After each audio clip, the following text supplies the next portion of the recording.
Bakıda küçədə dava ilə bağlı video görüntülər yayılıb. Görüntülərin paytaxt küçələrindən birində qeydə alındığı deyilir. Görüntüdə bir qadın küçədə kişini döyür.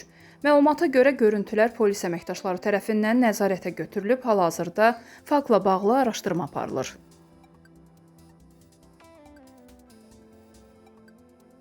Sabirabadda bacısını güllələyib öldürən 1986-cı il təvəllüdlü Murtuz Məmmədov cəzadan azad edilib.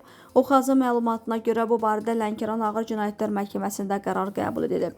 Məhkəmənin qərarı ilə həmin şəxsin hadisəni anlaqsız vəziyyətdə törətdiyi məlum olub və o cəzadan azad edilərək məcburi müalicəyə göndərilib. İttihama görə hadisə rayonun Qardaşkənd kəndində baş verib. Kənd sakini 1986-cı il təvəllüdlü Murtuz Məmmədov ov silahı əldə edərək səhər saatlarında bir evdə yaşadığı bacısı Ülviyə Məmmədovanın yataq otağına gəlib.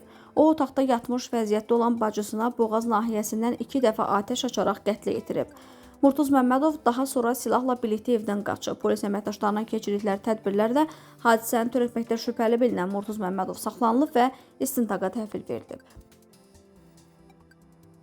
Gəncə Dövlət Universitetinin müəllimi vəfat edib. İqtisadiyyat və İdarəetmə Fakültəsinin 53 yaşlı müəllimi Azadə Vəliyeva uzun sürən xəstəlikdən sonra dünyasını dəyişib. Mərhum 2014-cü ildən Gəncə Dövlət Universitetində fəaliyyət göstərib.